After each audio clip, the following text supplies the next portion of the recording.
Overwatch content has been absolutely terrible recently, in case you haven't already noticed, and I'm talking about all of it. The stale YouTube videos, boring crossover events, terrible game modes, and a battle pass full of cosmetics that nobody wants. Why are they still adding souvenirs to the game? And the content outside the game sucks too. Just look at the sorry state of Overwatch YouTube right now and try not to have a heart attack from the insane amount of views. And for good reason. The content being pumped out recently sucks. It's all the same stale, boring stuff that we've seen countless times. Not like people want to watch the 700th episode of Unranked to GM. I promise it's not Smurfing edition. And this has all been caused by the developers shifting their game's content model towards something that will kill Overwatch content creation as a whole. And we're already seeing it happen. As of right now, the in-game content we're getting is horrible, but not because we're lacking content. We get updates, balance patches, new heroes, game modes, and maps all the time. This should be enough to make videos over, but it's really not. Season 12 has introduced so much to the game and should be one of the most content-dense seasons of all time, on paper. But in reality, nobody wants to watch more than one video about Clash or the new hero that came out weeks before the season even started. Over the course of an entire Overwatch season, that's 2 entire months, the max amount of solid videos that creators can make during one of the highest content seasons of all time is about 4 or 5. And this has led creators to spam out low-effort content that the people want. Things like reaction videos, hate videos, and the re-uploading of VODs have become widespread for a variety of channels. In fact, content based around hating the game has become more popular than anything about the actual game itself. The in-game content model has heavily shifted over the past few years, and it is killing off new content outside the game. In Overwatch 1, we'd get events every few months with new game modes or twists on old ones. This allowed content creators to actually create content about the game that they loved. We'd randomly get new maps, new heroes, new silly game modes, and tons of skins and cosmetics that we wanted to play the game for. The difference between grinding for skins then compared to now is that in Overwatch 2 you know what you'll get. Why would players want to grind the battle pass for skins they don't even want? I'm sorry, I'm not playing dozens of hours to get Apep Zarya. The old loot box system rewarded you for playing the game, gave you tons of skins, and I hate to say it, but this free gambling mechanic kept people coming back every week to get more boxes. And it's not a problem of having to spend money on more content. I mean, the game's free, and I was obviously expecting to have to pay for the PvE and its missions, but everyone knows how that ended up.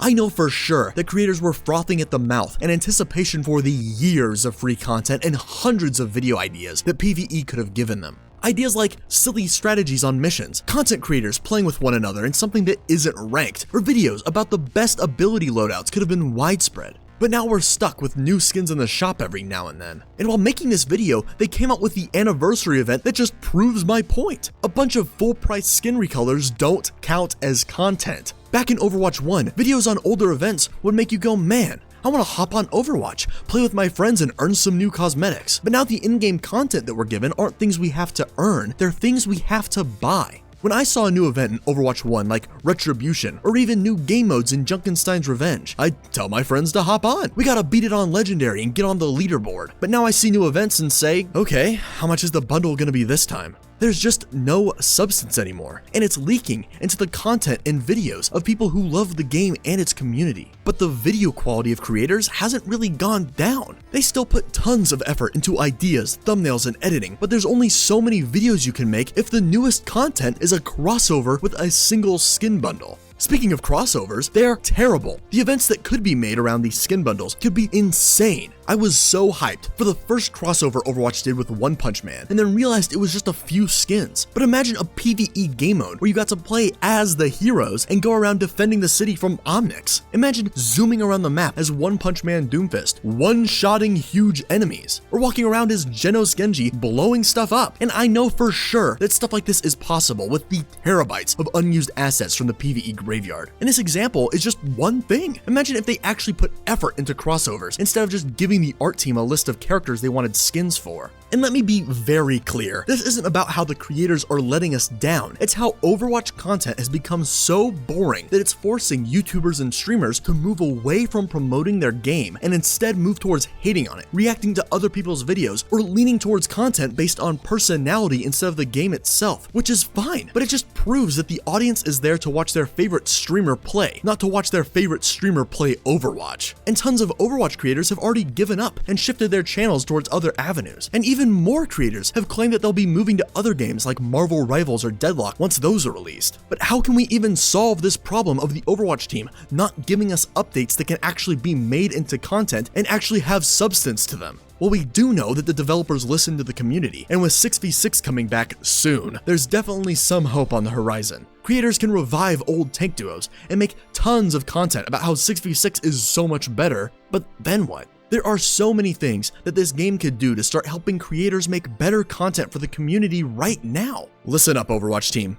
This isn't my opinion that I'm giving you here. This is a prescription to fix your game, coming from someone who has sunk over 3,000 hours into it. You're welcome for this, by the way. First off, the elephant in the room, 6v6. It will not save your game. The Overwatch team is notorious for making highly suspect patch notes, and if 6v6 is re-released with terrible balancing or even decent balancing, it will permanently kill off the 5v5 versus 6v6 debate. Everybody will move back to 5v5 since it's what a majority of the player base is familiar with. If it's not much more fun than what we have now, you will not be able to convince players to permanently change their minds in favor of a game mode that they're not familiar with. If the Overwatch team can pull off a 6v6 mode that's well balanced and fixes the old problems with the format, it will be a free content farm for so many creators. Old tank duos coming back to play with each other again, team comps that we've never seen before, and new tank synergy guides can be made for players who have never experienced them. And if the game becomes more fun to play, then guess what?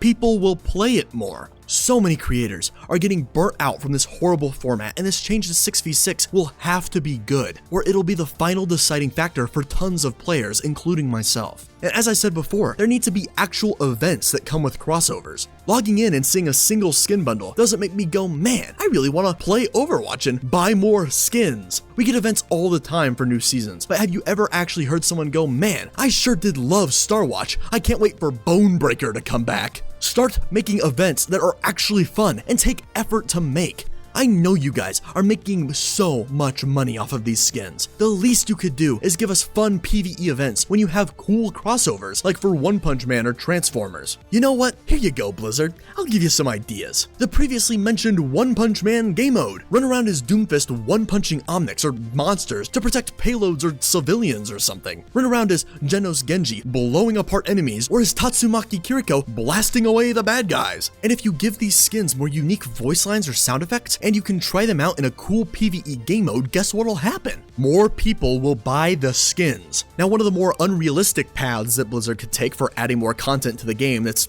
actually of substance and value is to add new heroes more often. Why release them every other season when you don't need to unlock them through the battle pass anymore? I'd much rather have heroes released randomly and more frequently than have the every other season model that we have now. It makes the hero-less seasons seem so much emptier than the others, and having random hero drops back in the day was so hype. You'd see posts or references to new heroes coming out and get excited for what could be. Knowing what we'll get, especially when we get to try out the new hero for a few days, weeks before they even release her, makes it a lot less hype.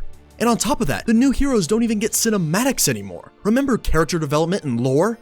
Yeah, neither do I. Imagine the long dead part of the community that would reawaken to start consuming lore content. People back in the day would theorize about lore, villains, new heroes, everything, but now nobody cares. What happened to world building, Blizzard? You'd be surprised at how easy it is to make new characters with well-made personalities when you have good world building already put into place. Crazy how putting more effort into the game now would reward you with an easier job later down the line. And if Blizzard doesn't want to give us more content, let the community do it. Just add the Overwatch 2 assets to the workshop already. This thing is so old and barely works. People have already managed to make some crazy custom games. Imagine what they could do with all the PvE assets and an updated engine. They'd literally make the PvE for you. Creators would literally have an unlimited amount of high-effort custom game modes they'd be able to play. And to be honest, I don't know why they haven't done this already. It's been forever since the last workshop update. In fact, I asked someone who makes workshop codes for one of the biggest Overwatch TikTok channels his thoughts on the current state of the workshop, and this is what he sent back.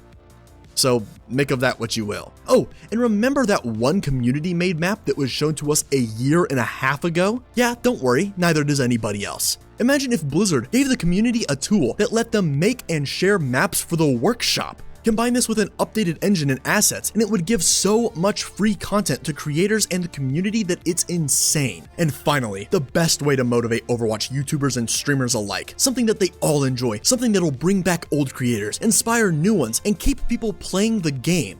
It's money. Please, Blizzard, just give us a content creator code. Give creators a small kickback on how much their fans spend in game. Tons of games do this already with great success. Making a creator code with the industry standard of 5% kickback would be game changing for content creators of all sizes. Now, I know that fan favorite creators would make a ton of money, while the lesser entertaining ones would make $0, but this would be an incentive for people to make better content and stay ahead of the curve. Creators have been asking about this for years with no response from Blizzard. Making a code like this is the least you could do for creators, especially since events, crossovers, and the cosmetic model as a whole have shifted away from the players themselves and more towards their wallets. Even though this small change would drastically affect the Overwatch content creation scene, it would sadly lower Blizzard's profits. Because why spend time making a better game when people are already spending money just to play what's left of it?